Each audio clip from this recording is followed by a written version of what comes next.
Rapaziada, começando mais um vídeo aqui no canal, galera. Hoje é dia de arrumar essa roçadeira, mano. Deu um probleminha nela aqui e eu vou resolver agora, rapaziada. Ó, bem aqui, rapaziada. Deu um probleminha aqui, eu vou resolver ela agora. Ela é uma 160, roçadeira boa, da Steel. E vamos consertar o problema dela aqui, né, rapaziada? Vamos ver, eu vou soltar os parafusos aqui, ó. Aqui, ali. Soltar os parafusos dela. E vamos ver. O probleminha dela aqui, rapaziada, sabe o que é? É o... Como é que fala? É o cardan. Aqui é serrinho. Torto assim, dois serrinhos torto.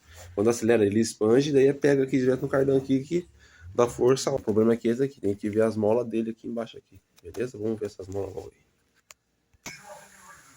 Voltamos aqui, rapaziada. Já tirei, vou explicar pra vocês bem melhor agora. Qual é o problema dela. Aqui. Rapaziada, tá vendo essa pecinha aqui? Então, como é que funciona? Olha aqui, presta atenção nisso daqui também. Então, quando essa pecinha aqui fica com essa pecinha aqui, ela tipo que abre. Tá vendo as molinhas aqui? Ó, as molinhas. Aqui e aqui. Ela tipo que abre assim, rapaziada. Daí fazendo, dando força no cardanzinho da roçadeira, rapaziada. Então, qual que é o problema aqui agora? É rever esse daqui, ó, essa mola aqui, ó. Porque ela tem que expandir. Dar uma expandição assim nela, expandir pra encostar nessas voltas aqui, ó. Beleza? Vou mexer nela aqui, rapaziada. Eu mostro pra vocês, porque não tem como colocar um negócio pra ficar segurando aqui. Eu mostrando pra vocês, beleza? Vamos lá então. Vou trocar aqui e já nós volta.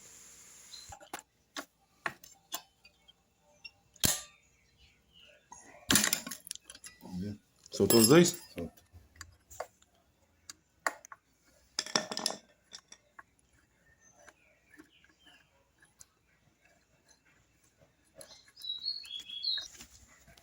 Então, rapaziada, olha só. Bem aqui na frente tem umas flechinhas aqui, ó. Deixa eu botar o dedo aqui. Tá vendo essas flechinhas? Tava ao contrário. Não tava do lado certo. Olha só como é que ficou a situação. Vem aqui, então. A flechinha, ó. O lado certo é pra cá. O lado certo é assim que ela vai rodar. Não pra lá. Ou melhor, não ao verso aqui, ó. Aqui embaixo também tem uma flechinha aqui, ó.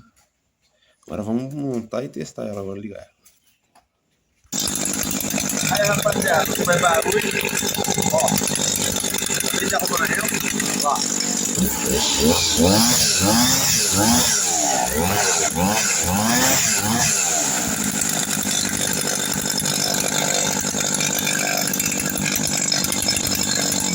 Rapaziada, acabei de terminar de arrumar ela, é isso daí, mano. Tava feio, velho, tava envirada, as pecinhas tava viradas ao contrário, coloquei certinho aqui, agora zerou.